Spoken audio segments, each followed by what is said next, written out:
फिर बचा हुआ जो फिजिक्स के 1-2 चैप्टर हैं उसे संपन्न कर लेते हैं। फिर हम सीधे तौर पे केमिस्ट्री में प्रवेश कर जाएँगे, है ना?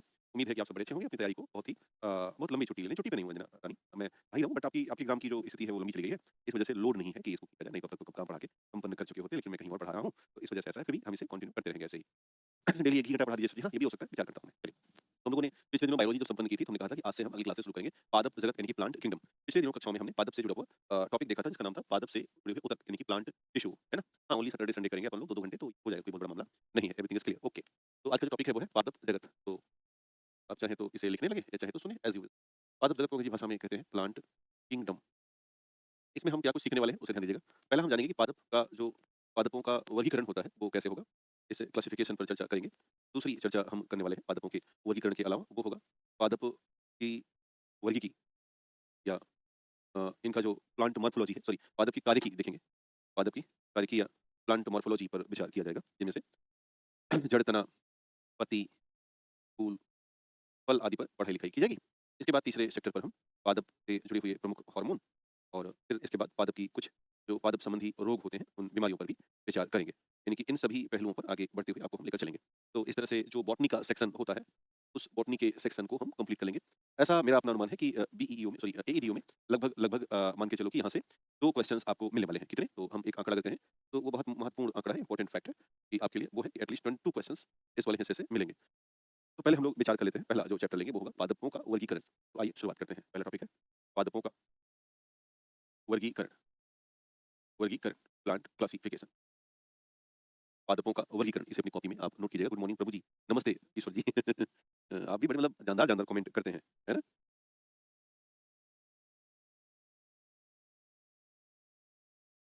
इतना लिखिए कॉपी में, तो एक एक करके दिया जाए। तो एक बड़े शानदार वैज्ञानिक थे और हालांकि उनका नाम फादर ऑफ टैक्सोनॉमी कहते हैं, कार्ल वार्न लिनियस। इन्होंने सबसे शुरुआती दौर में पादपों के वर्गीकरण के बारे में बताया, लेकिन बाद में एक वैज्ञानिक है जिनका नाम था बेंथम एंड हुकर, और फिर उसके बाद रॉबर्ट व्हिटकर। ऐसे बहुत सारे वैज्ञानिक हैं जिन्होंने मिल बांट करके क्रमबद्ध रूप में पादपों के वर्गीकरण के बारे में जानकारी दी। ज्यादातर जो लोड आता है वो मुख्य तौर पर बेंथम एंड हुकर के तौर पर आता है, यानी कि जो पादपों का प्राकृतिक वर्गीकरण किया वो बेंथम एंड हुकर रहे हैं। तो हम इसे पॉइंट डाल देंगे कि पादपों का जो वर्गीकरण दिया वो थे बेंथम व हुकर, और इन्होंने पादपों के बारे में जानकारी स्पष्ट की। मूलतः पादपों को 5 वर्ग में हमने बाँटा है। पहला है हेलोफाइटा, हेलोफाइटा। दूसरा वर्ग है जिसे हम कहते हैं समूह है वो है ब्रायोफाइटा, और तीसरा जो समूह है इसे हम कहते हैं टेरिडोफाइटा, टेरिडोफाइटा। चौथा या लास्ट से ऊपर वाला समूह है ये है जिम्नोस्पर्म का समूह, और पाँचवाँ है एंजियोस्पर्म का समूह। जो एंजियोस्पर्म होते हैं, इन्हें 2 हिस्सों में बाँटा जाता है। इसका ए हिस्सा होता है एक बीजपत्री, यानी कि इसके बीज में एक पत्र होता है, कोटिलेडॉन होता है। दूसरा जो बाँटा जाता है उसे हम कहते हैं द्विबीजपत्री, है ना? तो इस तरह से इसके 2 विभाजन होंगे, मोनोकॉट्स और डाइकॉट्स के तौर पर विभाजन किया जाता है ना? अब ध्यान दो, इन पाँचों में से जो ऊपर के 3 होते हैं, यानी कि हेलोफाइटा, ब्रायोफाइटा और टेरिडोफाइटा, इन्हें हम एक तरीके से अपुष्पोद्भिद के तौर पर जानते हैं और क्रिप्टोगैमी के तौर पर जानते हैं। और दूसरा ध्यान देना, जिम्नोस्पर्म और एंजियोस्पर्म जो होते हैं ये पुष्पोद्भिद या फेनेरोगैमी होते हैं, पुष्पोद्भिद कहलाते हैं। तो इस तरह से 2 अलग-अलग नाम हमें ध्यान देने हैं। अपुष्पोद्भिद का मतलब है कि नो फ्लावर, कोई भी फ्लावर इसमें नहीं है, और पुष्पोद्भिद का सीधा मतलब है कि यहाँ पर फूल उपस्थित रहेंगे, फूल उपस्थित रहते हैं।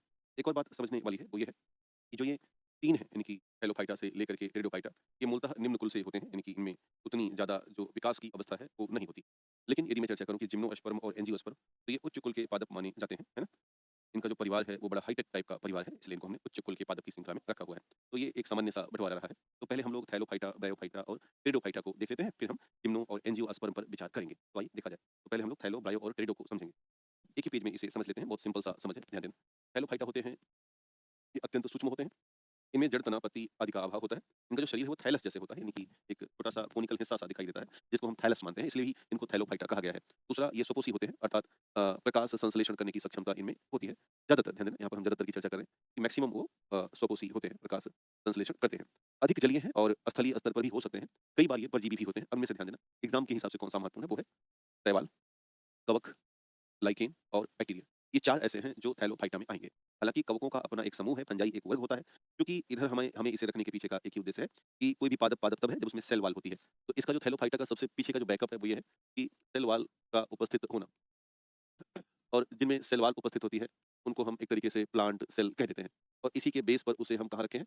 प्लांट की श्रृंखला में रखा गया है। तो जैसे बैक्टीरिया है तो बैक्टीरिया का सेल वॉल है, फंगस है तो फंगस का सेल वॉल है और उस सेल वॉल जैसे फंगस का सेल वॉल है तो वो काइटिन का बना हुआ है और बैक्टीरिया का सेल वॉल है तो एक तरीके से न्यूमेरिक एसिड या पेप्टाइडोग्लाइकॉन के बने होते हैं। तो इस वजह से हमने इसे क्या कहा, हमने इनका नाम रख दिया कि भाई आप पादप में रहो और एक बगल से छोटा-सा समूह दे दिया अलग से जिसका नाम रख दिया गया हैलोफाइटा। लेकिन जब हम इसको एक तरीके से विभाजन करेंगे और खास करके जब इसका हम विभाजन रॉबर्ट व्हिटकर के अनुसार करते हैं तो रॉबर्ट व्हिटकर ने एक तरीके से 5 किंगडम क्लासिफिकेशन किया है जिनमें इन्होंने एक तरीके से मोनेरा, प्रोटिस्टा, फंजाई और प्रोटोजोआ, बैक्टीरिया आदि को अलग-अलग श्रृंखला में रखा है। तो ध्यान रखना कि रॉबर्ट व्हिटकर के 5 किंगडम क्लासिफिकेशन में जो शैवाल हैं, ये जो फंजाई हैं, कवक हैं, इन सबको एक शानदार सा स्थान दिया गया है। कवक एक अपना समूह है जिसको हम फंजाई समूह के तौर पर मानते हैं। ये मूलतः पादप नहीं है, मूलतः ध्यान दीजिएगा पादप नहीं है क्योंकि केवल एक बेस है और वो बेस कौन-सा है? सेल वॉल का। इस बेस के आधार पर हमने इनको एहतियातन तौर पर थैलोफाइटा में बोल दिया है। लेकिन आपसे कोई टेक्निकली पूछे कि क्या फंजाई पादप है? उत्तर है फंजाई पादप नहीं, फंजाई का अपना एक मजबूत समूह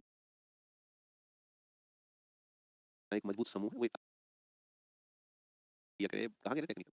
हमने इनको एहतियातन तौर पर थैलो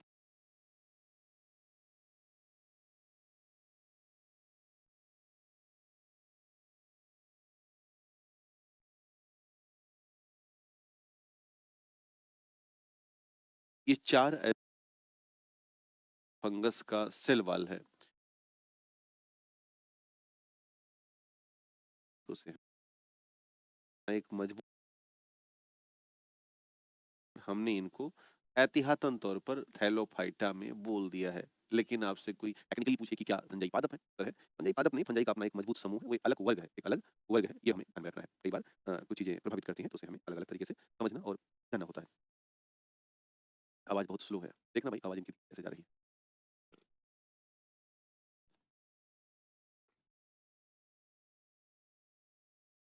थोड़ा रुको चाय पी लें। थोड़ा गला मेरा खराब हो चुका है ना, इस वजह से भी हो सकता है आवाज़ मेरी सही से ना जा रही हो। फिर भी मैं बोलने का तो प्रयास कर रहा हूँ। ये बहुत बड़ी गुरुजी तनिक सा साउंड और बढ़ा दो ना। फुकरे भैया कहे कहाँ गए रे टेक्निकल भैया टेक्निकल वाले? शेखर, चंद्रशेखर भैया फुकरे भैया बताना कि काम चल जाए तो चला जाए आगे।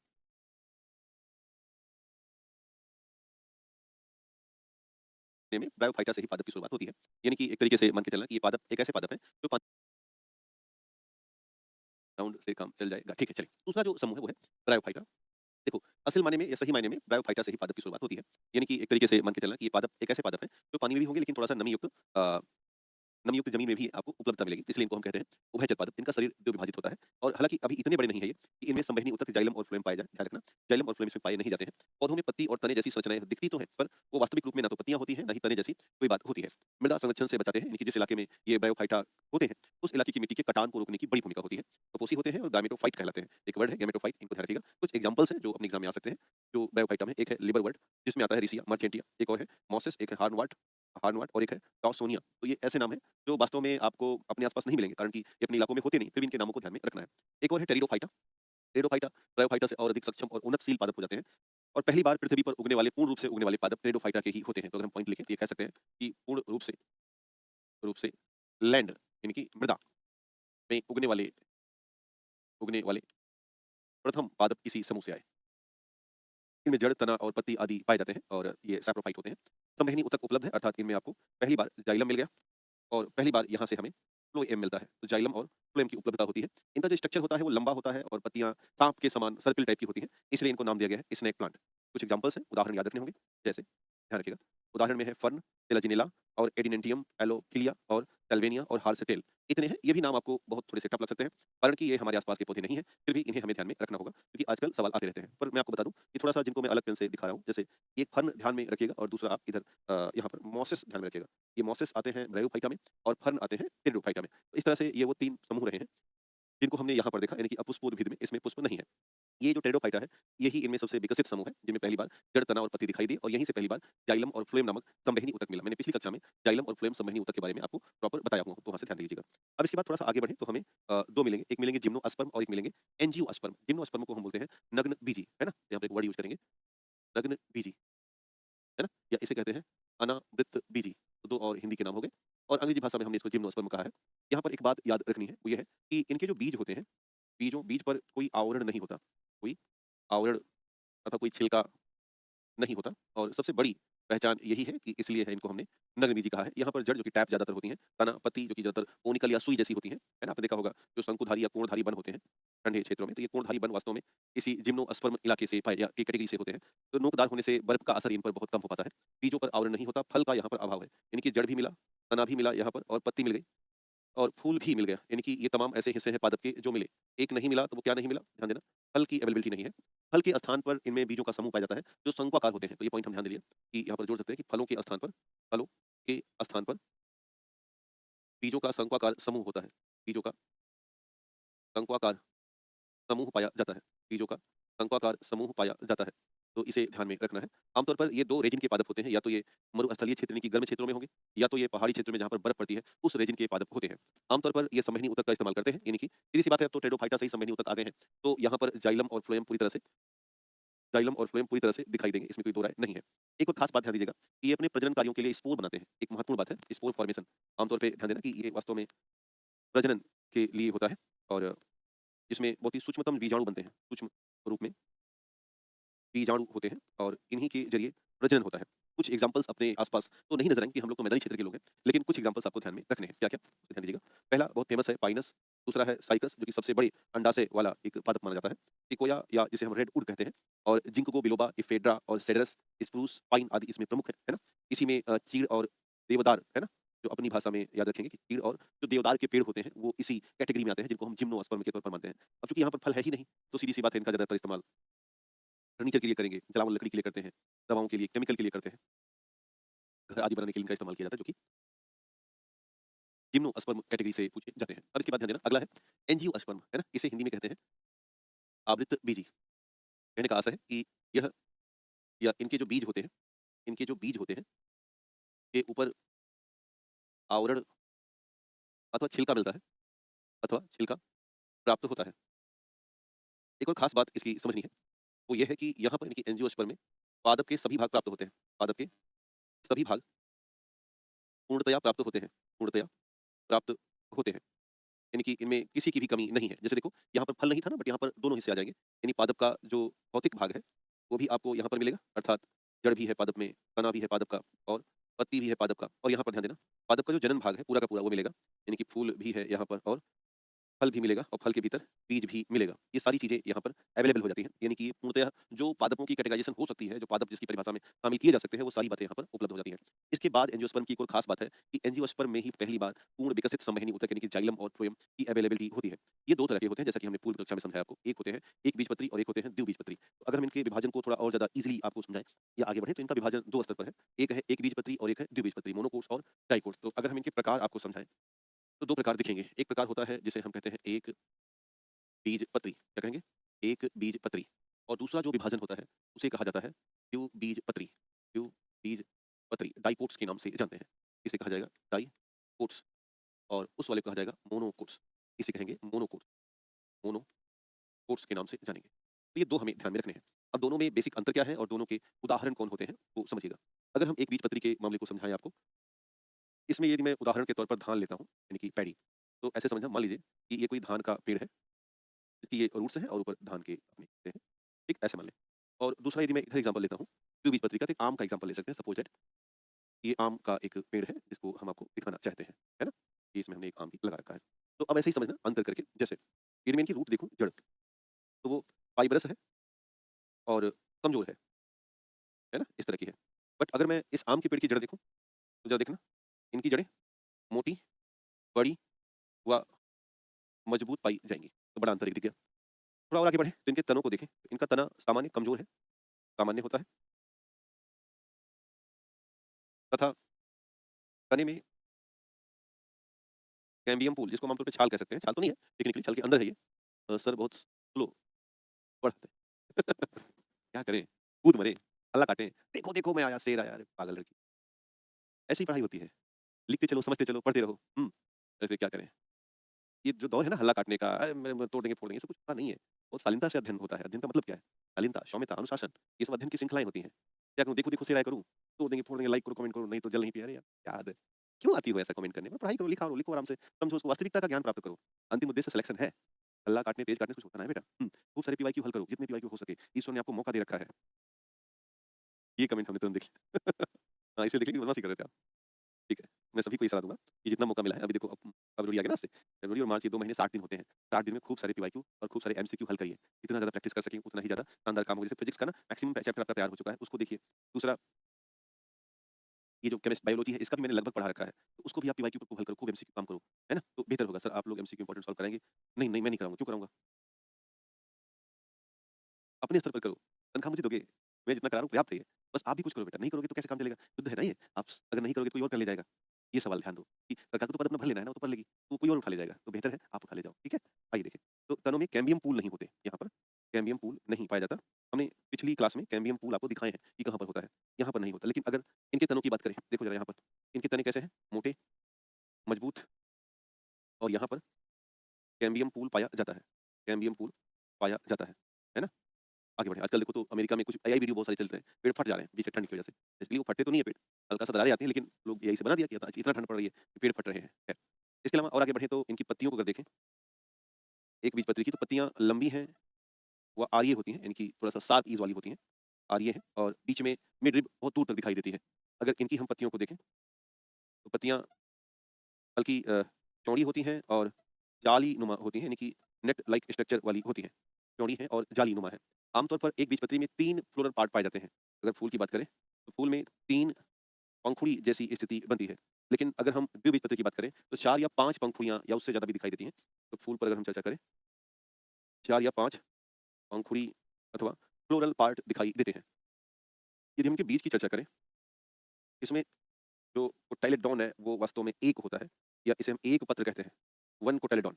यदि हम इनके बीज की चर्चा करें, इनकी सीड की, ध्यान देना, इनका जो सीड है उसमें 2 कोटाइलेडोन है, 2 पत्र के साथ में इनका बीज दिखाई देता है। तो ये कुछ महत्वपूर्ण बातें रही हैं, जो आपसे अलग-अलग पूछा जा सकता है। अब कुछ एग्ज़ाम्पल्स हम देख लेते हैं।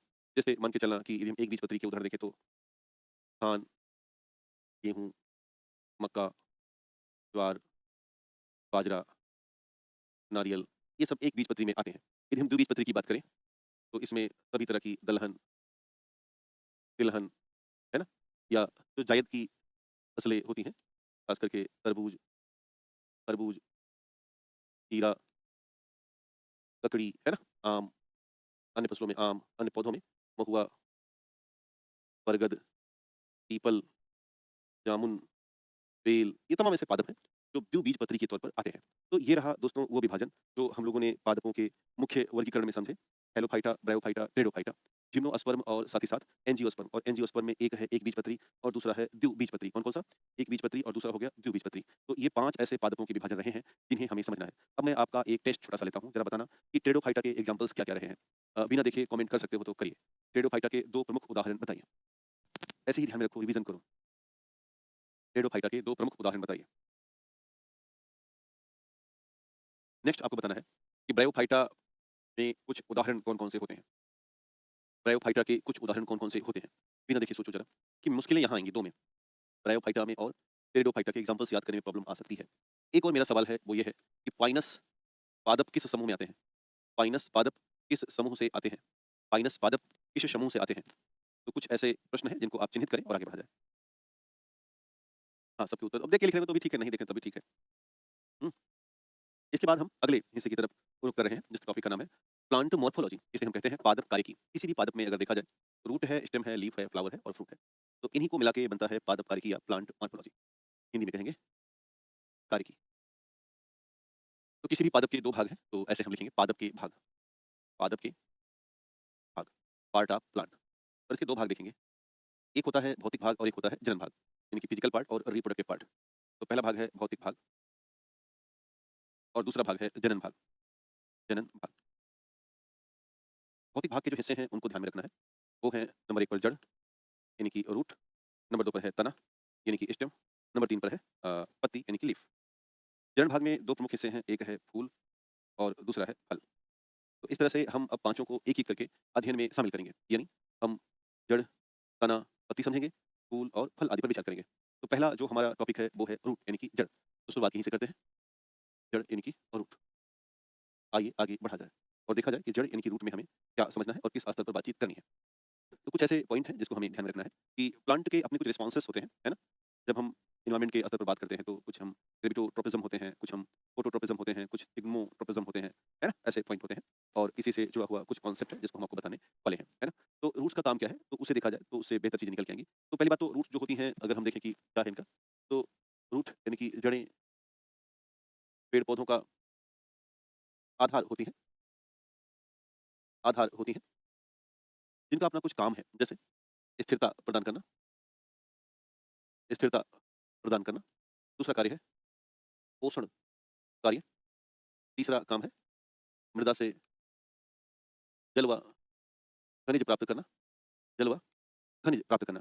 तो ऑन एवरेज 3 काम है यहाँ पर, जो है जड़ों से कनेक्टेड। एक है स्थिरता प्रदान करना, पोषण के लिए काम करना, और तीसरा है कि मिट्टी से, जैसे ये जड़ें हैं, तो मिट्टी में जो पानी है और मिट्टी में जो मिनरल्स होते हैं, उनको अवशोषित करना। जड़ों का अपना एक व्यवहार है। व्यवहार क्या है? उसे ध्यान देना। व्यवहार ये है कि जड़ें मिट्टी के सीधे ग्रेविटी के साथ अंदर की तरफ भागती हैं। जड़ें पानी की तरफ भागती हैं। जड़ें सूर्य के प्रभाव में बिल्कुल नहीं होती, उनके खिलाफ होती हैं। तो जड़ों का जो नीचे की तरफ यात्रा है, वो इनके 2 व्यवहार को दर्शाता है। तो ये कौन-कौन से व्यवहार हैं, उसे ध्यान रखिएगा। एक व्यवहार है जिसे कहा जाता है जियोट्रॉपिज्म या जियोट्रॉपिक। जियोट्रॉपिक का मतलब होता है मृदा की ओर, और ऐसी स्थिति में ये जियोट्रॉपिक पॉजिटिव होती हैं, क्योंकि मृदा की ओर जा रही हैं।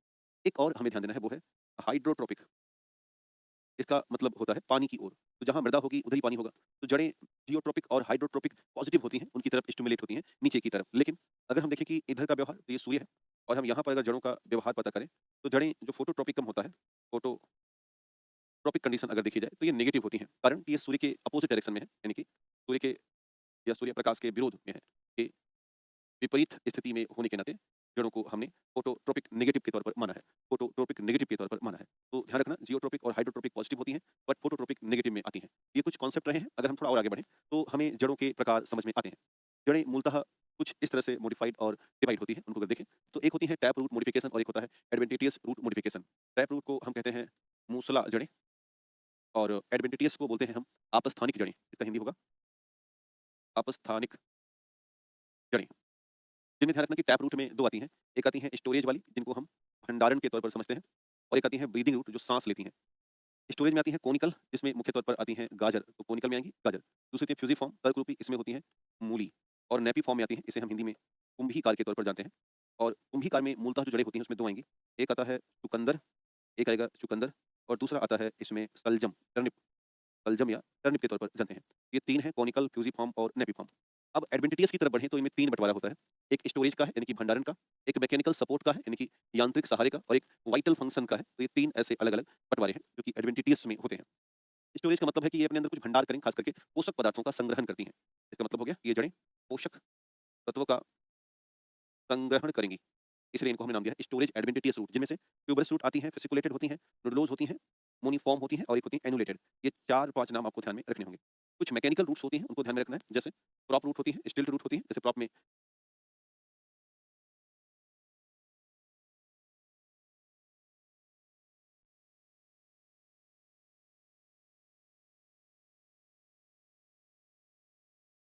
बरगद की जो जड़ें होती हैं, वो वास्तव में प्रॉप में आएँगी, और जो गन्ने में या ज्वार बाजरा आदि में होती हैं, वो स्टिल्ट होती हैं। एक क्लाइंबिंग आती है और एक बट्रेस आती है। क्लाइंबिंग मतलब जो सहारा प्रदान करके पौधों को ऊपर चढ़ाएँ। वाइटल फंक्शन में एपिफिटिक रूट्स होती हैं, फॉइलर रूट्स होती हैं, सकिंग रूट, ये इंपॉर्टेंट है, ध्यान देना। सकिंग रूट में सबसे महत्वपूर्ण है अमर बेल में पाई जाने वाली जड़ें। अमर बेल की जो जड़ें होती हैं, वो मूलतः सकिंग रूट में होती हैं। एक होती हैं फोटोसिंथेटिक जड़ें, जो प्रकाश संश्लेषण करने में सक्षम होती हैं।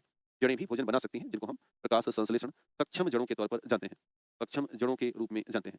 तो ये कुछ नाम रहे, जिनको हमें ध्यान में लेके चलना है। कुछ टैप रूट में हो गया, और कुछ एडवेंटिशियस रूट में हो गया। अमर बेल एक परजीवी पादप है, जो किसी ऐसे पादप पर होता है, जिसे होस्ट प्लांट या परपोसी पादप के तौर पर मानते हैं। ये अपने परपोसी पादपों पर जीवन काटने के लिए परजीविता दिखाने का प्रयास कर रही होती है, जिनको हम अमर बेल के रूप में जानते हैं। जड़ों के बाद अगला जो टॉपिक है, वो है प्लांट स्टेम या तना, यानी कि पादप का तना। अब तनों के साथ क्या है? तने पेड़ पौधों को एक तरीके से आधार और संरचना प्राप्त प्रदान करते हैं। तो हम कह सकते हैं कि तने पेड़ पौधों को आधार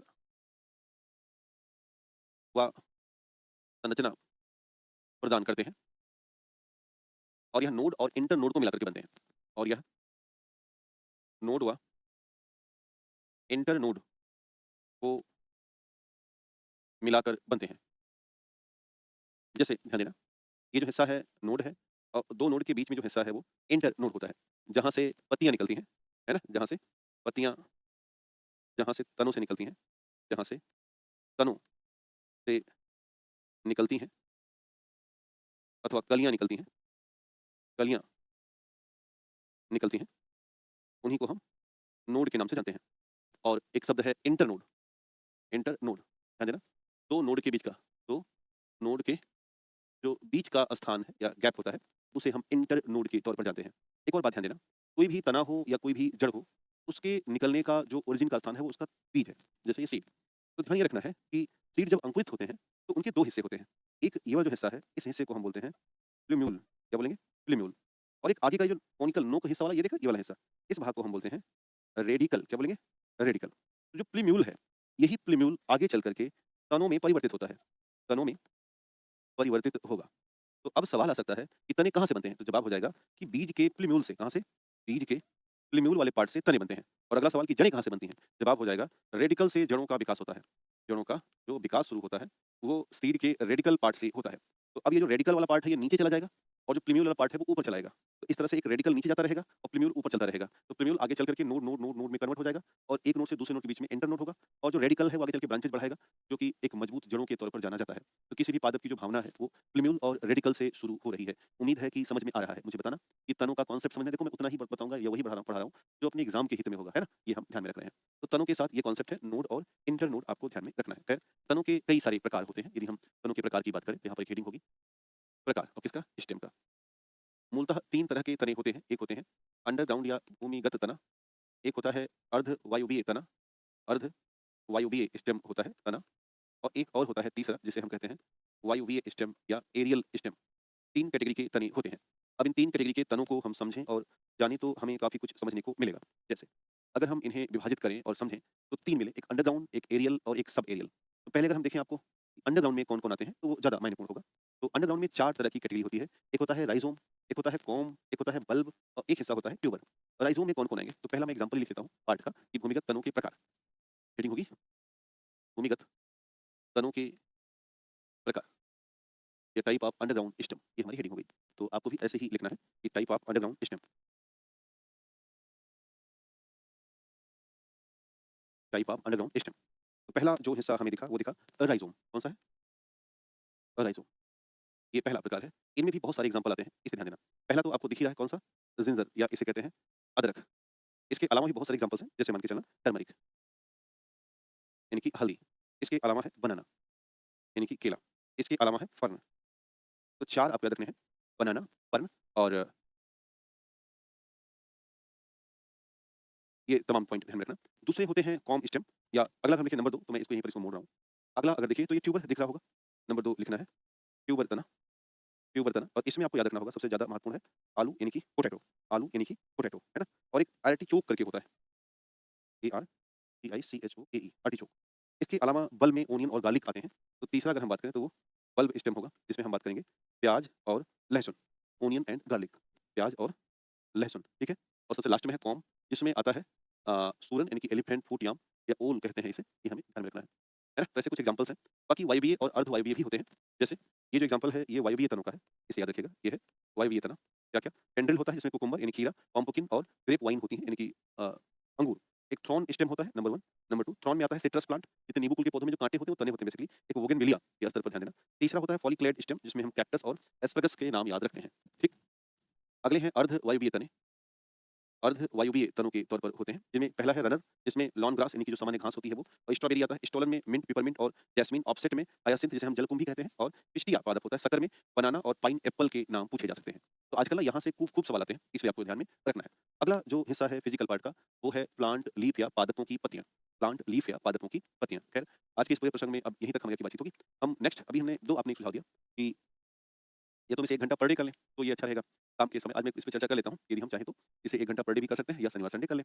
अभी मैं इस पे एक बार अपनी टीम से बात कर लूँगा और फिर आपको हम आगे बताएँगे। तो जैसा भी होगा स्टे ट्यून्ड बने रहिएगा, इतना आप नोट कर लीजिए। फिर हम नेक्स्ट क्लास से पत्ती, फिर फूल और फल आदि को समझाएँगे। बहुत-बहुत धन्यवाद। नमस्ते।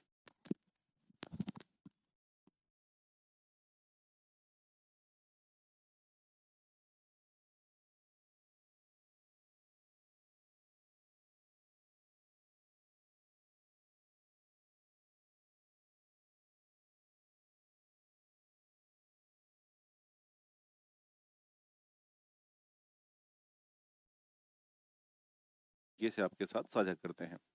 उम्मीद करता हूँ कि आपकी जो तैयारी है वो अन्य विषयों के साथ बहुत शानदार जा रही होगी और विज्ञान में जो बचे हुए शेष हिस्से हैं, उनको आप रिवीजन के संदर्भ में ही आगे लेकर के बढ़िए, बहुत शानदार होगा। खैर, आइए शुरुआत करते हैं बचे हुए महत्वपूर्ण कॉन्सेप्ट की। दोस्तों, पिछले दिनों हमने शुरू किया था पादप जगत यानी कि प्लांट किंगडम और हमने देखा था पादप जगत का वर्गीकरण और पादपों के भीतर हमने जानकारी हासिल की थी या फिर पादपों का जो एक तरीके से मॉर्फोलॉजी है या उसका वर्गीकी है वो क्या है, हमने देखा था जड़, तना और पत्ती। हमने पादपों के भाग को 2 हिस्सों में बाँटा था। एक हिस्सा था इसका भौतिक भाग यानी कि फिज़िकल पार्ट और दूसरा हिस्सा था इसका जनन भाग यानी कि रिप्रोडक्टिव पार्ट। भौतिक भाग में जो जानकारी मिली थी वो थी रूट यानी कि जड़, तना और पत्ती और जो जनन हिस्सा था इसमें था फूल और फल, इन पर चर्चा हुई थी। तो हमने पिछली कक्षा में यानी कि जो प्री क्लासेस थी उन पे हमने काफ़ी कुछ पढ़ाई की थी और हम लोगों ने जड़ देख लिया है और तना देख लिया था। आज हम यहाँ से शुरू कर रहे हैं पत्ती से यानी कि आज से ये स्टार्ट हो रहा है। आज हम पत्ती भी देखेंगे, फूल और फल आदि के बारे में विचार करेंगे जिससे कि हम लगभग पादप जगत के हिस्सों को समझ सकें और जान सकें। नमस्ते, गुड आफ्टरनून, सभी का स्वागत है। जो लोग बाद में इसे देखेंगे उनका भी ढेर सारा स्वागत है क्योंकि चूँकि ये पटरी पर नहीं है और हर रविवार-रविवार हो रहा है, इसलिए बहुत से लोग ऑनलाइन नहीं देख रहे होंगे लेकिन बाद में इसे पूरा करेंगे। उनको मेरी सलाह है कि ज़रूर पूरा कर लीजिए। खैर पत्ती के कुछ हिस्सों को देखने से पहले मैं आपको सलाह दूँगा कि आप ये पार्ट अपनी कॉपी में चित्रवत बना लीजिएगा। इनमें से ऊपर का जो हिस्सा है इसे एपेक्स या टिल्स कहते हैं और इसके बाद ये मार्जिन है यानी कि ये किनारा कहलाता है। किनारा है पत्तियों का। इसके बाद वेन्स है यानी कि ये पत्तियों में नसें होती हैं या इसको हम सिराएँ कहते हैं, ये सिराएँ हैं और इसके बाद ये मिड रिब है ना? मध्य रिब है और ये बेस है पत्ती का, इसे हिंदी में आधार कहा जाता है और ये जो हिस्सा है पेटियोल है, इसे हम हिंदी में पर्णवृंत के नाम से जानते हैं और ये स्टेपल है यानी कि एक अब इसको हम बहुत आसान भाषा में कहें कि क्या-क्या एग्ज़ाम में आएगा।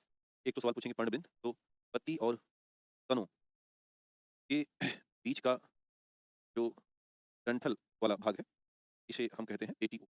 दूसरा, तनों से निकला हुआ छोटा पत्तीनुमा संरचना, तनों से निकली ये एक छोटी पत्तीनुमा संरचना है, उसका नाम है स्टेपल। एक और ध्यान देना, मान लेते हैं ये कोई तना है ना? ये पूरा का पूरा हिस्सा, एक स्टेम मान लेते हैं, तो यहाँ पर स्टेम और पेटियोल को चिपकाने के लिए एक पॉइंट होता है, जिसे हम एक्सिल के नाम से जानते हैं। क्या बोलेंगे?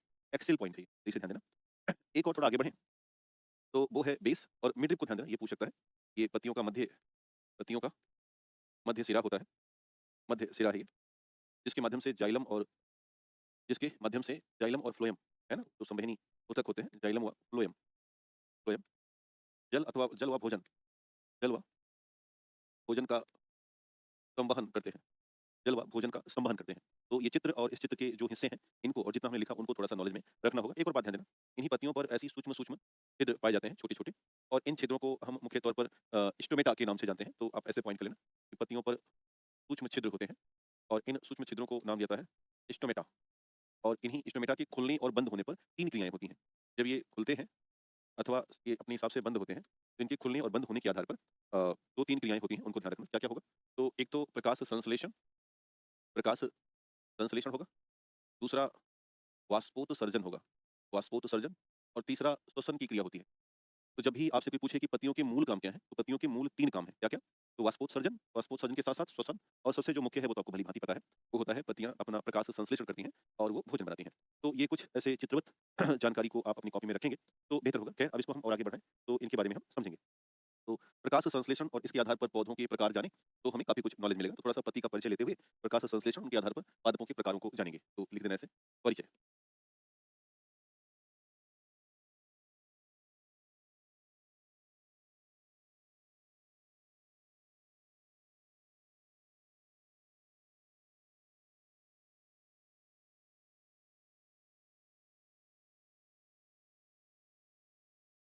ऐसे लिखेंगे पत्तियाँ, पत्तियाँ पादपों की मुख्य भौतिक भाग हैं,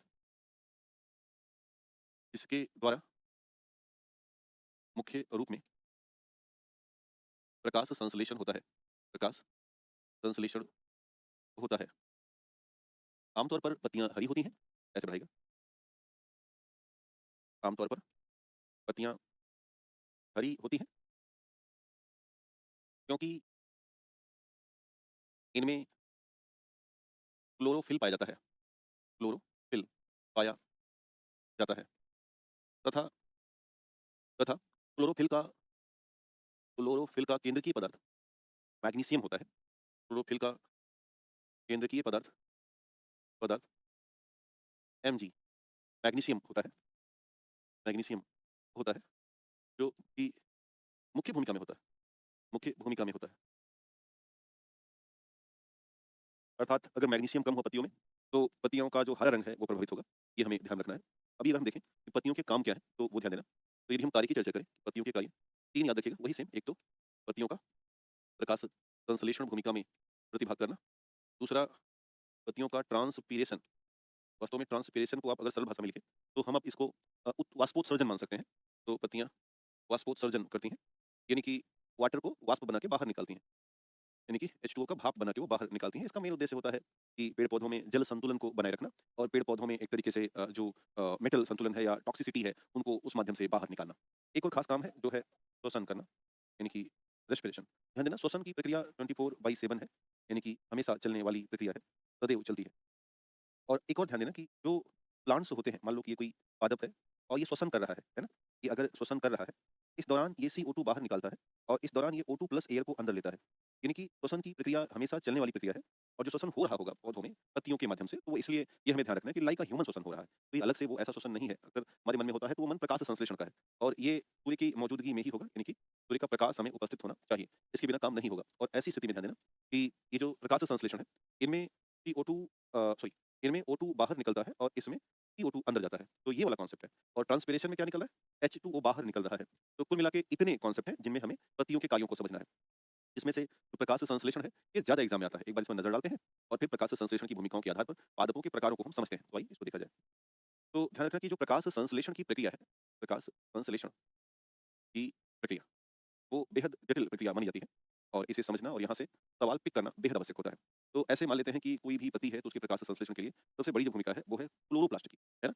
तो सपोज दैट कि यह कोई एक तना है और इस तने से एक पत्ती यहाँ से बाहर निकल रही है। तो इस पत्ती को अगर हम ज़ूम आउट करें तो इसमें से निकलेगा क्लोरोप्लास्ट। यही जो हरित लवक है, यही पत्तियों में प्रकाश संश्लेषण की भूमिका निभाएगा। अब अगर हम हरित लवक को और ज़ूम करें तो इसकी बनावट कुछ इस तरह से हमें दिखाई देती, लाइक ऐसा। तो ये हो गया एक हरित लवक की संरचना, जिसको आप समझेंगे और यहीं से हम प्रॉपर प्रकाश संश्लेषण की व्यवस्था को जानेंगे। अब इस व्यवस्था में इसमें कुछ इस तरह की बिल्डिंग मटेरियल से दिखाई देंगे अंदर में, हरित लवक के भीतर, यहाँ पर ऐसे। इन्हें वास्तव में हम ग्रेना कहते हैं, पूरा-पूरा हिस्सा, और एक बिल्डिंग मटेरियल ग्रेनम कहलाता है। और साथ ही साथ यहाँ पर देखना कि एक लिक्विड भी इसमें भरा होता है। ये एक लिक्विड है, इसको हम स्ट्रोमा कहते हैं या liquid part of the chloroplast के नाम से जानते हैं।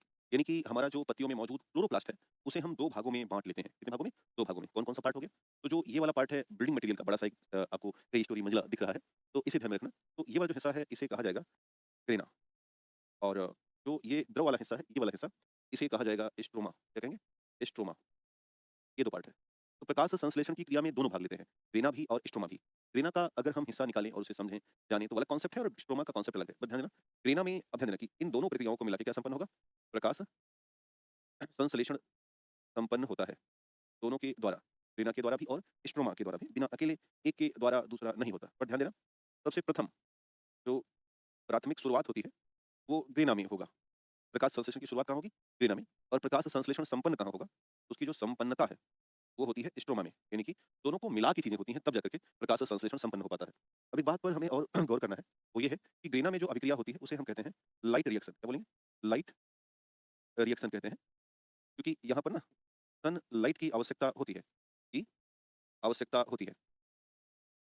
ठीक है? इसलिए नाम दिया लाइट रिएक्शन। अगर हम वहीं स्ट्रोमा की तरफ बढ़ें, तो स्ट्रोमा में जो रिएक्शन होता है, ये होता है डार्क रिएक्शन। कहने का मतलब है कि इसमें सूर्य के प्रकाश की आवश्यकता, सूर्य के प्रकाश की आवश्यकता नहीं है, की आवश्यकता नहीं है। क्योंकि पहले वाले में काम चल चुका है ना, इसलिए इसकी आवश्यकता नहीं है। तो ये रहा ग्रेना और ये रहा स्ट्रोमा का पार्ट। तो ग्रेना में होता क्या होगा उसे देखिएगा। सपोज दैट मैं ग्रेना बाहर निकाल लेता हूँ और उसका एक ग्रेना का हिस्सा है ग्रेनम, ये वाला। यानी कि वहाँ से एक बिल्डिंग मैंने यहाँ निकाल ली, है ना? इसे ध्यान देना। अगर इसके पूरे हिस्से को देखें, तो इसमें एंटर करता है पानी, H2O अंदर प्रवेश करेगा और ये प्रक्रिया तब होगी जब हमारे पास क्या हो? सूर्य का प्रकाश उपलब्ध हो। और इस सूर्य के प्रकाश को ट्रैप करने के लिए यहाँ पर उपलब्ध होगा क्लोरोफिल। जैसे कि क्लोरोफिल जो है वो इसी का एक पार्ट है, एक भाग है किसका? ग्रीना का, एक पार्ट है। तो क्लोरोफिल ने क्या किया? सूर्य के प्रकाश को ट्रैप किया, ये ट्रैप किया जाएगा। और जब ट्रैप हो जाएगा तो जो H2O है, यानी कि पानी है, ये कन्वर्ट हो जाता है इसमें ऑक्सीजन में। और प्लस में इससे जो और चीज़ें बची, वो क्या करती हैं? वो बनाती हैं एटीपी। क्या बनाएँगी? एटीपी बनाएँगी और प्लस में NADH बनाएँगी। तो क्या-क्या बना? 2 चीज़ें मिला, एटीपी, NADPH। ये हुआ इस ग्रेना वाले हिस्से का। तो जब भी ध्यान में रखना, वो ये है कि जो H2O है यानी पानी है वो टूटेगा और पानी टूटेगा तो क्या बनेगा? ऑक्सीजन। प्लस में और 2 चीज़ें अलग होंगी। क्या-क्या अलग होंगी? एक हाइड्रोजन अलग होगा और एक इलेक्ट्रॉन अलग होगा। ये इलेक्ट्रॉन एटीपी बना लेगा और ये हाइड्रोजन NADPH बनाएगा। बेसिकली एटीपी और NADPH जो बन रहे हैं वो स्ट्रोमा में मौजूद थे, इसलिए बन रहे हैं, इसको ध्यान दीजिएगा। अब यहाँ मेन जो हमें प्रोडक्ट मिला, वो क्या दिख रहा है? वो दिख रहा है मुख्य तौर पर ऑक्सीजन और दिख रहा है एटीपी। अब आते हैं स्ट्रोमा के बारे में। जब ये अभिक्रिया हो जाती है, ध्यान देना, ये जो लाइट रिएक्शन है ये हो जाएगा और ऑक्सीजन मिल जाएगा और एटीपी और NADPH मिल जाएगा, तब जाके शुरू क्या होगा? स्ट्रोमा का एक्शन शुरू होगा। ध्यान देना इस बात का। पहले ये होना चाहिए और ये होगा तो मेन क्या बना? याद रखिएगा, इस पानी ने ऑक्सीजन बनाया है और प्लस में इस हाइड्रोजन ने NADPH बनाया, इलेक्ट्रॉन ने एटीपी बनाया। एटीपी पहले ADP था, एडीपी कहाँ था? स्ट्रोमा में था। वो इलेक्ट्रॉन से मिलके एटीपी बना लिया। NADP कहाँ पर था? स्ट्रोमा में। वो हाइड्रोजन से मिलके क्या बनाया? NADPH बना लिया। अभी क्या है? आपको भली-भांति पता है कि प्रकाश संश्लेषण के लिए पानी प्लस कार्बन डाइऑक्साइड चाहिए जो कि आगे चल के C6H12 और O6 बनाता है, प्लस में ऑक्सीजन रिलीज़ होता है। तो इस पानी ने ये ऑक्सीजन बना दी है, अब हमें बनाना है ग्लूकोज़। ग्लूकोज़ बनाने के लिए हमें चलना होगा स्ट्रोमा की तरफ, कहाँ चलना होगा? स्ट्रोमा की तरफ। तो क्या होगा ध्यान दो, ऐसी स्थिति में होगा क्या कि यहाँ पर CO2 लिया जाता है, प्लस में यहाँ से बना हुआ जो ATP है, ये वाला ये, और प्लस में जो NADPH है, NADPH है, ये तीनों रिएक्शन करेंगे और तीनों मिल करके बनाते हैं क्या? C6H12O6 ये बना देंगे। तो इस तरह से अगर हम आपसे कहें कि ग्लूकोज़ कहाँ बना? ग्लूकोज़ बनता है डार्क रिएक्शन में आकर के, और फिर से अगर आपसे कोई पूछे कि ऑक्सीजन कहाँ से बना? तो ऑक्सीजन बनता है लाइट रिएक्शन में, किसके द्वारा? पानी के द्वारा, और ग्लूकोज़ किसके द्वारा बना? कार्बन डाइऑक्साइड के द्वारा। तो ये पूरी प्रक्रिया रही है, जिसको हमने नाम दिया क्या? जवाब है कि ये है डार्क रिएक्शन और लाइट रिएक्शन। अब इसी डार्क रिएक्शन और लाइट रिएक्शन ये टॉपिक कॉपी में मिल ही नहीं रहा है, तो यहाँ पढ़ लो। अब ध्यान देना, इस डार्क रिएक्शन और लाइट रिएक्शन के आधार पर हम पौधों को बाँटते हैं। तो नीचे अपन कॉपी में लिखेंगे कि डार्क रिएक्शन और लाइट रिएक्शन के आधार पर पौधों के प्रकार 3 तरह के पौधे होते हैं। एक होते हैं T3 पादप, एक होते हैं T4 पादप, और एक तीसरे होते हैं कैम पादप। कैम पादप। तो हमारे आस-पास पादपों को बाँटा गया है। बस इनका आधार क्या है? तो जवाब हो जाएगा डार्क और लाइट रिएक्शन के आधार पर बढ़ते हैं। डार्क व लाइट अभिक्रिया के आधार पर अभिक्रिया के आधार पर अभिक्रिया के आधार पर इनका विभाजन होगा। तो अब हम एक-एक करके इसमें हँसने की क्या बात है अजय कुमार सिंह भाई? हैं? मतलब यही सब सीखे हो? ये असर लेके हँस दोगे? हद है यार। काम करो, लिखो कॉपी में फटाफट, मैं भी आपके लिख ही रहा हूँ। बहुत महत्वपूर्ण एग्ज़ाम है ये, है ना? जिस एग्ज़ाम की आप तैयारी कर रहे हैं, अब तो आपका बीपीएससी प्रीलिम्स भी तो आ गया, है ना? कि वो भी तो जुलाई में आ गया। तो बैक टू बैक आपके जीवन में एग्ज़ाम ही है ना? अप्रैल में ये होगा, मई, जून के बाद जुलाई में यूपीएससी हो जाएगा। तो अगर आपका जीएस मजबूत रहा और युद्ध की तैयारियाँ ठीक-ठाक रहीं, तो लड़ लोगे और जीत जाओगे, और नहीं रहा तो फिर एक शहीद सैनिक की तरह या घायल सैनिक की तरह मार्केट में आओगे। नहीं लगता कि आप घायल सैनिक होना चाहोगे या कभी भी किसी कीमत पर। दोनों एग्ज़ाम को पैरेलली आप काम करो, है ना? इसमें थोड़ा-सा वही मैथमेटिक्स और रीज़निंग है जिसकी वजह से आपको थोड़ा-सा सफ़र करना पड़ रहा होगा। बट फिर भी मान के चलना कि ये चीज़ें बेहद आसान है, की जा सकती हैं। खैर, तो हम अब तीनों पादपों को क्रमबद्ध रूप से देखेंगे, T3 को, C4 को और कैम को। आइए नज़र डालते हैं। तो C3 पादप है, C4 पादप है और कैम पादप है। तीनों को समझिएगा, इनके एग्ज़ाम्पल्स याद रखिएगा। C3 पादप को हम केल्विन साइकिल पादप भी कहते हैं। इसमें मुख्य तौर पर क्या है कि फास्फोग्लिसरिक एसिड होता है। ध्यान देना। तो C3 को हम एक चक्र के आधार पर बताएँगे। T3 पादप, यहाँ पे लिख दे रहा हूँ, T3 पादप, अथवा इसे क्या कहा गया है? केल्विन साइकिल पादप के नाम से जानते हैं। कि खास बात क्या है और किन-किन पॉइंट्स को हमें ध्यान में रखना है? पहली बात तो दुनिया के लगभग 95% 95% पादप इसी में आते हैं। जैसे मान के चलना कि धान, गेहूँ, जौ, पालक, तम्बाकू, आलू, सोयाबीन, आदि-आदि। ये ऐसे तमाम उदाहरण हैं जो C3 में आते हैं। दूसरा जो बात है वो ये है कि इनमें रासायनिक रूप में इनमें रासायनिक रूप में 3 कार्बन वाला 3 कार्बन वाला फास्फोग्लिसरिक ग्लिसरिक अम्ल पाया जाता है। ये बड़ी खास पहचान है इसकी। इसीलिए इसको क्या कहा गया? T3 पादप के रूप में रखा गया है। एक और खास बात ध्यान देना कि इनमें एक विशेष प्रोटीन पाया जाता है, जिसको हम रूबिस्को प्रोटीन कहते हैं। और इस रूबिस्को प्रोटीन के आधार पर ये अपना प्रकाश संश्लेषण आदि करते हैं। अगला है C4 पादप। C4 पादप की खास बात क्या है? C4 पादप को कई बार हम हैच फ्लैग पाथ पादप भी कहते हैं। तो 2 नाम से याद रखिएगा। और पृथ्वी पर बहुत कम पादप, लगभग 2 से 5% पादप, या 2 से 3% पादप, तो पृथ्वी के 2 से 3% पादप ही इसमें आते हैं। जैसे एग्ज़ाम्पल के तौर पर गन्ना हो गया, है ना? मक्का हो गया, ज्वार बाजरा हो गया, ज्वार बाजरा हो गया, अथवा अन्य जो मोटे अनाज होते हैं, वो इसी श्रृंखला में शामिल होते हैं, जिनको हम T4 पादप या हैच स्लैग पादप के रूप में जानते हैं। एक और खास बात ध्यान दीजिएगा इनमें, वो ये है कि ऐसे पादपों में 4 कार्बन वाला ऑक्ज़ैलो ऑक्ज़ैलो एसिटिक एसिड पाया जाता है। एसिटिक अम्ल पाया जाता है। तो इसलिए इस केमिकल की प्रेज़ेंस के कारण इसको हमने नाम दिया है C4 पादप। एक और है तीसरा अपने पास, जिसका नाम है कैम पादप, फुल फॉर्म याद रखिएगा, ग्रासुलोसियम एसिड मेटाबॉलिज़्म पादप। इनमें खास बात क्या है? इनका स्टोमेटा रात में भी ओपन होता है। इसमें बहुत सारे एग्ज़ाम्पल आएँगे। एग्ज़ाम्पल याद रखिएगा, अनानास अनानास, कैक्टस, ऑर्किड, ये नाम याद रखिएगा, और रामबांस। ये 4-5 नाम हैं जो एग्ज़ाम में आएँगे। ये मुख्य तौर पर आते हैं T4 पादपों की श्रृंखला में। तो ये कुछ नाम और कुछ काम अपनी कॉपी में नोट कर लीजिएगा। अगर एग्ज़ाम टफ हुआ तो आपसे पूछा जा सकता है। यहीं पर पत्तियों से जुड़ा हुआ कॉन्सेप्ट संपन्न हुआ। अब हम आपको एक ऐसे टॉपिक की तरफ शिफ्ट करें जिसका नाम है फूल, यानी कि जनन हिस्सा, यानी कि फ्लावर। आइए एक-एक करके पॉइंट आउट करते हैं। तो एक चित्र हम फूल का बनाएँगे, आपके बगल में बना भी है, लेकिन एक और मैं बना देता हूँ, आप अपने घर पर बना सकते हो। तो किसी भी फूल के 2 हिस्से हैं। एक तो फूल में फीमेल पार्ट होता है और एक फूल में मेल पार्ट होता है।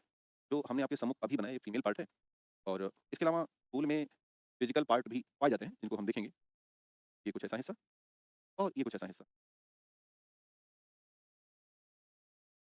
तो किसी फूल का ये हिस्सा हो गया, ध्यान देना। ये जो नीचे वाला हिस्सा है, इसे कहा जाता है बाह्य दलपुंज। बाह्य दलपुंज, या इसके एक हिस्से को बोलते हैं सेपल। जो ऊपर का हिस्सा है, ये वाला हिस्सा, इसे कहा जाता है दलपुंज या इसके एक हिस्से को बोलते हैं पेटल। थोड़ा और ऊपर चलें, जो अंदर का ये भाग देख रहे हो आप, ये अंडाशय और बीजांड है, इनके नाम हम करेंगे ओवरी या सामान्य भाषा में कहेंगे अंडाशय, ओवरी या अंडाशय कहेंगे। और यहीं पर ओव्यूल भी होते हैं या इसी के अंदर हम देखेंगे तो बीजांड दिखाई देंगे। थोड़ा और ऊपर चलें तो आपको एक हिस्सा दिखाई दे रहा है, इसको मैं अलग कलर से दिखा रहा हूँ, ये वाला हिस्सा। हाँ, ये इतना हिस्सा जो कलरफुल है रेड कलर में, वास्तव में ये फीमेल पार्ट है, जिसको हम गायनोइसियम के नाम से जानते हैं। इतना हिस्सा ये फीमेल पार्ट है, नाम है इसका गायनोइसियम, ये इतना हिस्सा। तो जो रेड कलर वाले को हमें समझना है, तो इसका नाम है स्त्री केशर या गायनोइसियम। ये हिस्सा कहलाता है स्त्री केशर या अंग्रेजी भाषा में कहते हैं गायनोइसियम, गायनोइसियम। और जो मैं आपको अलग कलर में दिखा रहा हूँ, ब्लू कलर में, एक मान लेते हैं ये वाला हिस्सा है, ये ब्लू कलर में हो गया। एक ये हिस्से, ये भी ब्लू कलर में कर देता हूँ, ये हिस्से, इधर वाले भी ब्लू कलर कर दे रहा हूँ, ये हिस्से। तो ये सारे हिस्से पुंकेसर हैं, यानी कि पुष्प के मेल पार्ट हैं, जिनको हम नाम देंगे एंड्रोइसियम, एंड्रोइसियम, अथवा इन्हीं को कहा जाएगा पुंकेसर। इसके बाद जो नीचे ये वाला हिस्सा है, इसे हम कहते हैं थैलमस, अथवा हिंदी भाषा में कहते हैं पुष्पासन, पुष्पासन के नाम से जानते हैं। तो लगभग लगभग किसी भी फूल के ये हिस्से रहे हैं। अब ध्यान देना कि इस पूरे स्त्री केसर में जो ऊपर का हिस्सा है, ये वाला हिस्सा, इसे कहा जाता है स्टिग्मा, स्टिग्मा या हिंदी में कहते हैं वर्तिकाग्र, वर्तिकाग्र। थोड़ा और नीचे आएंगे तो ये जो ये वाला पार्ट है, पतला पाइप वाला, इसे कहते हैं स्टाइल, हिंदी में कहते हैं वर्तिका, क्या कहेंगे, वर्तिका। और नीचे जो आपको दिखा वो ओवरी है। और अब ध्यान दो कि स्टिग्मा को, ऐसे ध्यान देने की बात है कि स्टिग्मा को, स्टाइल को और ओवरी तीनों को इकट्ठा कर लें, तो इस इकट्ठे पार्ट को हम कहते हैं पिस्टिल। क्या बोलेंगे, पिस्टिल। एक हमें एक और वर्ड मिला, वो है पिस्टिल। मैंने यहाँ बना दी, वहाँ जगह नहीं है। आगे और थोड़ा आगे बढ़ें, तो यदि मैं पुंकेसर में देखूँ, तो पुंकेसर में ये जो हिस्सा ऊपर का हिस्सा है, इसे कहते हैं एंथर, क्या कहते हैं, एंथर कहेंगे। और थोड़ा नीचे आएंगे हिस्सा ये वाला, तो इसे कहा जाता है फिलामेंट, क्या कहेंगे, फिलामेंट। और एंथर और फिलामेंट दोनों को मिला लें तो कहलाता है स्टामेन। क्या बोलेगा, स्टामेन कहेगा। सर कमेंट देखिए यहाँ रहता फैल रहा है, तो उससे कोई मतलब नहीं बेटा ना, मेरा काम पढ़ाना है, तो मैं पढ़ा के फिर निकल लूंगा, है ना। तो यही सब करते रहते तो कैसे पढ़ा पाएंगे। दिन भर हम हजारों छात्र टैकल करते हैं।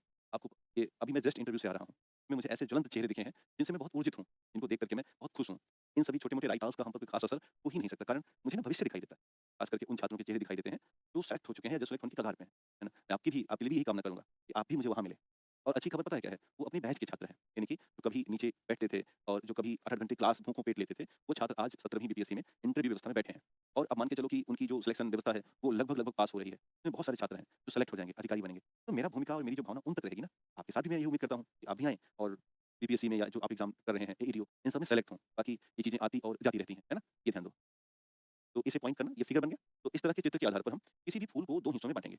एक हिस्सा इसका फिजिकल पार्ट होगा, एक हिस्सा इसका रिप्रोडक्टिव पार्ट या जनन भाग होगा। उनको दोनों को देखा जाए। तो यदि हम पुष्प को 2 हिस्सों में बाँटें, फूल का यदि मैं बँटवारा करूँ, तो 2 हिस्सा हो गया। एक हिस्सा होगा इसका भौतिक भाग, भौतिक भाग, और दूसरा हिस्सा होगा इसका जनन भाग, यानी कि रिप्रोडक्टिव पार्ट, जनन भाग, यानी कि रिप्रोडक्टिव पार्ट। भौतिक भाग में क्या-क्या चीज़ें हैं, उसे ध्यान देना है। भौतिक भाग में पहला हिस्सा है बाह्य दलपुंज, बाह्य दलपुंज। वास्तव में जो बाह्य दलपुंज है या इसके हिस्से को हमने सेपल कहा है, उसे ध्यान दीजिएगा। यह हरे रंग में होता है और दूसरा बाह्यात्मक सुरक्षा प्रदान करता है, बाह्यात्मक सुरक्षा प्रदान करता है। दूसरा जो भाग है वो है दलपुंज, को हमने पेटल के नाम से जाना है, या आप इसे पंखुड़ियाँ कह सकते हो, है ना? पंखुड़ियों के नाम से जान सकते हो। अब ये कैसे हैं? ये कलर्ड या व्हाइट होते हैं, रंगीन या सफ़ेद होते हैं, तो ध्यान देना। ये या तो रंगीन होंगे और खासकर जो डे टाइम के फूल होते हैं वो कलर्ड वाले होंगे, या तो ये सफ़ेद होंगे। सफ़ेद वो होते हैं जो नाइट टाइम के लिए होते हैं, रात के समय, है ना? तो ये कॉन्सेप्ट है। इनका उद्देश्य क्या है? इनका उद्देश्य है कीटों को अपनी ओर आकर्षित करना और परागण में मदद करवाना। तो काम क्या है इनका? कीटों को आकर्षित करना व परागण में मदद, परागण में मदद करना। इसके बाद अगर जन हिस्से में आए, तो एक हिस्सा है स्त्री केसर, तुमने गाउनिशियम कहा, इसमें एक हिस्सा पहला है स्टिग्मा, दूसरा हिस्सा है स्टाइल और तीसरा हिस्सा है ओबरी, और दूसरा पार्ट है पुंकेसर, यानी कि एंड्रोइसियम। पुंकेसर में हमने क्या देखा? हमने देखा पहला पार्ट था एंथर, और नीचे हमने देखा तो वो दिख गया था फिलामेंट। तो इस तरह से हमने इस पूरे फूल के 2 हिस्से डिवाइड किए और उन 2 हिस्सों में 4 हिस्सों को पढ़ाई में शामिल किया। इतना अपनी कॉपी में आपको बनाना चाहिए।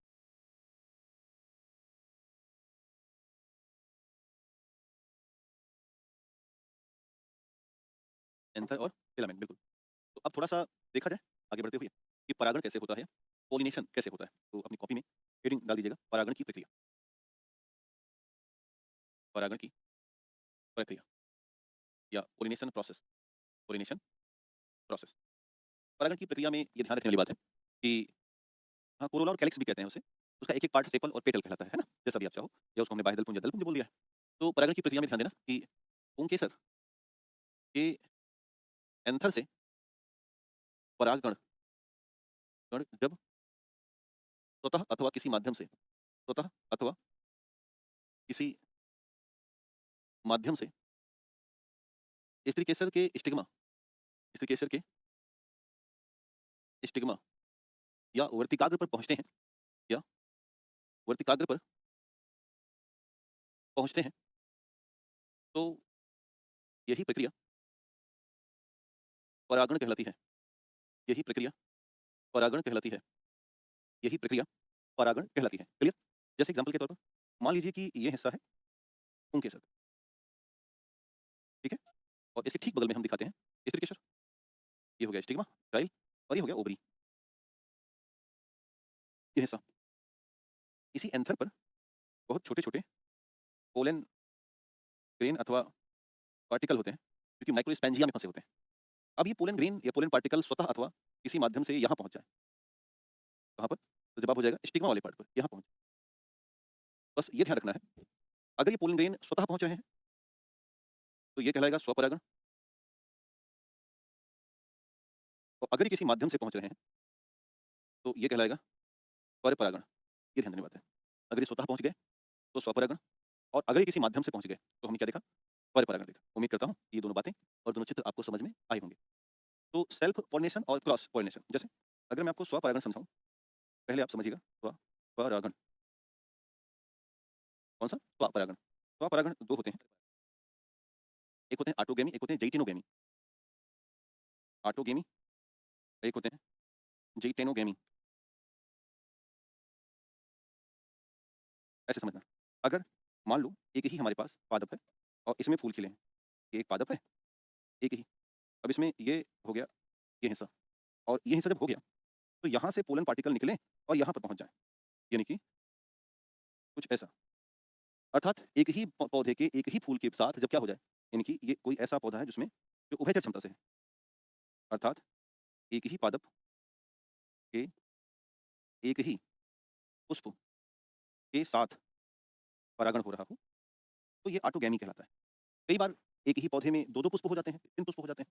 मान लेते हैं इस बार इधर एक पुष्प हो गया और एक पुष्प यहाँ हो गया। ये हिस्सा दोनों स्त्रीकेसर और पुंकेसर मान लेते हैं, है ना? तो इस बार क्या होगा कि पुष्प अलग-अलग होंगे। यहाँ से निकला और इस वाले पे चला आया। ये ज़ाइटिनोगैमी है, अर्थात एक ही पादप के अलग-अलग पुष्प, एक ही पादप के अलग-अलग पुष्प, अलग-अलग पुष्प के बीच परागण हो तो। हालाँकि ध्यान देना कि स्वपरागण में पौधे एक ही होंगे। वहीं पर अगर हम परपरागण की बात करें, परपरागण की बात करें, तो ये स्वतः नहीं होगा बल्कि माध्यम से होगा, और शर्तें इसमें क्या है कि पादप 2 होंगे, है ना? पादप 2 होंगे, ये ध्यान रखिएगा, और थोड़ा डिस्टेंस पर होंगे।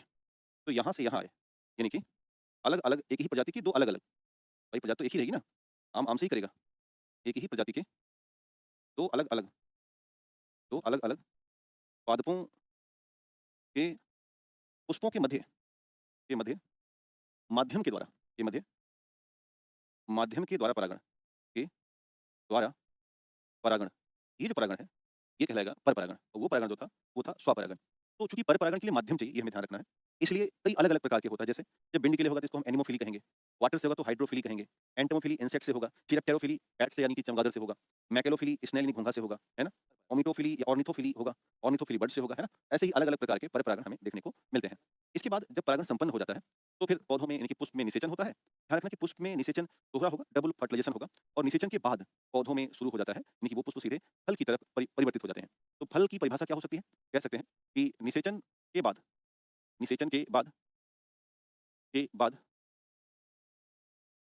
अंडाशय व बीजांड फल में परिवर्तित हो जाते हैं। फल में परिवर्तित हो जाते हैं। फल में परिवर्तित हो जाते हैं। और फलों का जो अध्ययन है उसे हम पोमोलॉजी कहते हैं। क्या बोलेंगे? इनके अध्ययन को कहा जाता है पोमोलॉजी। पोमोलॉजी कहा जाता है। किसी भी फल के 2 हिस्से होते हैं। एक हिस्सा होता है पेरिकार्प और एक हिस्सा होता है सीड। बस ये ध्यान रखना कि पेरिकार्प बीज के बाद का वो सारा हिस्सा है। जैसे अगर हम इसे आम मान लें, तो आम का जो बाहरी छिलका है, ये छिलका, इस बाहरी छिलका को बोलेंगे एपिकार्प। क्या बोलेंगे? एपिकार्प। इसके बाद आम का जो ये गूदा है, पीला-पीला हिस्सा जितना मैं आपको दिखा रहा हूँ, ये वाला हिस्सा, इस हिस्से को बोलते हैं मेसोकार्प। क्या बोलेंगे? मेसोकार्प। और ऊपर का जो गुठली का आवरण है, ये लेयर है जो बनी है ब्लैक कलर की, इसे बोलते हैं एंडोकार्प। इसके बाद अंदर का पूरा हिस्सा सीड कहलाता है, जिसमें से सबसे अंदर जो बसा हुआ भाग है, वो एंडोस्पर्म है। उसके बाद वो जो हिस्सा है, इसे एम्ब्रॉय कहते हैं और सबसे ऊपर है सीड कोट। तो किसी भी फल का सबसे बाहर का हिस्सा एपिकार्प, बीच का हिस्सा मेसोकार्प और जो ऊपर गुठली का ऊपर स्टोन पार्ट है, यानी कि एक कठोर हिस्सा, उसे हम एंडोकार्प कहते हैं। बाकी अंदर का जो हिस्सा है, वो सारा का सारा सीड है। सीड के 3 हिस्से होते हैं, एम्ब्रायो, एंडोस्पर्म और सीड कोट। एम्ब्रायो, एंडोस्पर्म और सीड कोट के नाम से जानते हैं। तो ये कुछ थोड़ा बहुत परिचय रहा फलों का। 2 तरह के फल होते हैं, ध्यान रखना।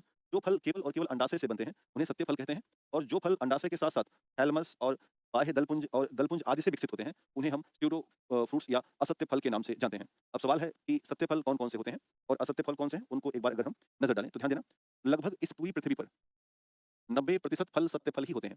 90% फल सत्य फल होते हैं। बस आपको असत्य याद रखने हैं। असत्य में कौन-कौन से एग्ज़ाम्पल आएँगे, ये ध्यान रखिएगा।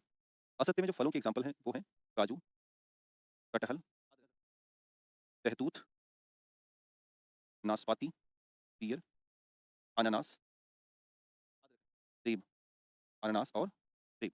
इन ध्यान रखिएगा। यहीं से इक्का-दुक्का एग्ज़ाम में सवाल कर सकते हैं, है ना? हाँ, एक और लिखना स्ट्रॉबेरी, स्ट्रॉबेरी। अगर ये नाम याद हो जाए, तो ये असत्य फल में होते हैं। फ्रूट्स के कई और अलग-अलग प्रकार होते हैं, जैसे कुछ फ्रूट्स सिंपल फ्रूट्स होते हैं, कुछ एग्रीगेट होते हैं और कुछ मल्टीपल फ्रूट्स होते हैं, जिनको हम क्रमबद्ध रूप से समझाएँगे। पहला जो फ्रूट्स है, वो है सिंपल फ्रूट्स, जिसे हम सामान्य भाषा में सरल फल के रूप में जानते हैं। अब ध्यान रखिएगा, सरल फल वास्तव में अलग-अलग प्रकार के होते हैं, जैसे कुछ फल बेरी में आते हैं। बेरी में आएगा टमाटर, केला और अंगूर। कुछ फल पोम में आते हैं, पेयर, नाशपाती, सेब और क्यूनी। पेपो में आते हैं कुछ फल, जिनमें से वाटरमेलन, पम्पकिन याद रखिएगा, है ना? कुछ फल हर्सपेडियम में आते हैं, जो कि ऑरेंज और लेमन आते हैं। कुछ फल ड्रूप होते हैं, जिनको हम स्टोन फल कहते हैं। पीच, चेरी, कोकोनट और ऑलिव इसमें शामिल हैं। ध्यान देना, यहाँ से एग्ज़ाम में सवाल हाल-फिलहाल में बन रहे हैं, इसलिए प्रश्न पूछने के चांसेस बन सकते हैं।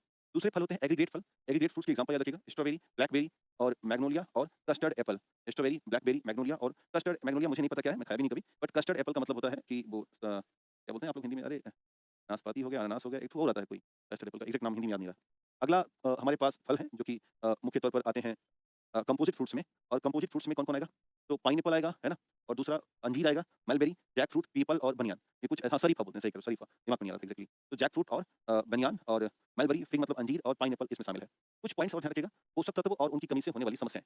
नेक्स्ट टॉपिक है पोषक तत्व व पादप पर प्रभाव। पादप पर इनका क्या प्रभाव पड़ सकता है? इसे ध्यान रखने वाली बात है। जैसे अगर नाइट्रोजन प्रभावित होगा तो वृद्धि और प्रोटीन पर उत्पादन रुकेगा। फास्फोरस जड़ों के विकास और ऊर्जा के लिए होते हैं। पोटेशियम पौधों में उच्च गुणवत्ता और पानी के अवशोषण में काम करते हैं। सल्फर प्रोटीन और तेल के निर्माण, लहसुन, प्याज में गंध के कारक होते हैं। कैल्शियम कोशिका संरचना विभाजन और मध्य पटल के निर्माण में। मैग्नीशियम क्लोरोफिल का मुख्य तत्व होता है। आयरन, है ना? ये ध्यान रखिएगा। आयरन श्वसन और क्लोरोफिल के उत्पादन के लिए। मैग्नीज प्रकाश संश्लेषण और एंजाइम सक्रियता के लिए। मोलिब्डेनम दलहनों में नाइट्रोजन फिक्सन के लिए और क्लोरीन प्रकाश संश्लेषण में जल के विखंडन में मुख्य भूमिका निभाते हैं। कुछ पादप हार्मोन ध्यान में रखने हैं, जैसे एक होता है ऑक्सिन्स पादप हार्मोन। इसे हम वृद्धि और विकास का पादप हार्मोन कहते हैं। पौधों को लंबाई में बढ़ाता है, पेड़ पौधों को सूर्य की तरफ झुकने में मदद करता है और पेड़ पौधों को यांत्रिक सहारा प्रदान करता है। ऑक्सिन्स हार्मोन को हम रासायनिक तौर पर इंडोल एसिटिक एसिड क्या बोलते हैं? ध्यान देना, इनका रासायनिक नाम है इंडोल एसिटिक अम्ल। इंडोल एसिटिक अम्ल के रूप में जानते हैं। ये IAA कहा जाता है। एक और इन्हें हम कहते हैं indole butyric acid. Indole butyric अम्ल के रूप में जानते हैं, अथवा इसे हम शॉर्ट फॉर्म में बोलेंगे IBA। प्रयोगशाला में भी हम ऑक्सिन्स हार्मोन बना सकते हैं और उन्हें कहते हैं नैप्थेलीन। क्या बोलेंगे? नैप्थेलीन एसिटिक एसिड के नाम से जानते हैं। नैप्थेलीन एसिटिक अम्ल या NAA कहते हैं। नैप्थेलीन एसिटिक एसिड के नाम से जानते हैं। अनानास में फूल आने में भी ये मुख्य भूमिका निभाते हैं, जो कि ऑक्सिन हार्मोन है। नेक्स्ट है जिबरेलिन हार्मोन, ये अंकुरण के लिए जिम्मेदार है। बीजों को सुसुप्त अवस्था डोरमेंसी एक वर्ड है, सीड डोरमेंसी, सीड डोरमेंसी, पौधों को सोने के लिए भेज देना, ये करते हैं। और दूसरा तनों के विकास में मदद है। सेब और अंगूर के आकार को ये बड़ा कर देते हैं, यानी कि फलों की साइज बड़ा करने में मदद करते हैं। साइटोकाइनिन को ऑक्सिन्स का सिस्टर कहा जाता है क्योंकि ये भी वृद्धि और विकास में सहायक है। पत्तियों के विकास में और क्लोरोफिल की क्रिया को सक्रियता प्रदान करता है। एक और है एब्सिसिक एसिड, इसको टर्मिनेटर कहते हैं। ये एंटी ग्रोथ है, पौधों को सुसुप्त अवस्था में ले जाएगा। ध्यान देना, ये वाले ना मैं थोड़ा सा गलत बोल दिया, ये सुसुप्त अवस्था को तोड़ते हैं, सीड डोरमेंसी को ये ब्रेक करते हैं, है ना? और अंकुरण में मदद करते हैं, ये ध्यान देना, मैं ध्यान नहीं दे पाया, अंकुरण में मदद करते हैं। और नेक्स्ट है एब्सिसिक एसिड, तनाव रोधी हार्मोन भी कहलाते हैं। इसके बाद है एथिलीन, एकमात्र गैसीय पादप हार्मोन है जो पेड़ पौधों में फलों को पकाने में मदद करता है, इसका नाम है एथिलीन। हालांकि कैल्शियम कार्बाइड और एसिटिलीन गैस का भी इस्तेमाल फलों को कृत्रिम रूप से पकाने में करते हैं, परंतु आजकल ध्यान देना एथेफॉन का इस्तेमाल किया जा रहा है, जो एफएसएसआई ने इसे बेहतर माना है कि एथेफॉन या एथेरल, एक और केमिकल आता है मार्केट में, इसे बोलते हैं एथेरल, जो कि फलों को पकाने में बेहतर, क्योंकि कैल्शियम कार्बाइड और एसिटिलीन गैसें स्वास्थ्य के लिए हानिकारक होती हैं। नेक्स्ट है फ्लोरिजन हार्मोन, फूलों को खिलने में मदद करता है। और एक है टाउमेटिन हार्मोन। टाउमेटिन हार्मोन पेड़ पौधों में घाव अगर कहीं हो गया है, चोट लग गई है, तो उसको हील करने में बहुत शानदार तरीके से मदद करते हैं। तो यहीं पर आज का जो पादप जगत नामक टॉपिक था, वो पूर्णतः संपन्न हो गया। अब हम आपको बायोलॉजी के एक ऐसे सेगमेंट में प्रवेश कर रहे हैं, जिसका नाम है, मुख्य तौर पर लास्ट सेगमेंट है, वो है मानव पोषण तथा मानव पोषण व स्वास्थ्य। मानव पोषण व स्वास्थ्य। तो आज के इस पूरे प्रसंग में हमारी आपकी यात्रा यहीं तक रहेगी। अगली बार जब हम आपसे मुलाकात करेंगे तो हम इस मुद्दे से व्यवस्था को आगे बढ़ाएँगे जिसका नाम होगा ह्यूमन हेल्थ और न्यूट्रिशन।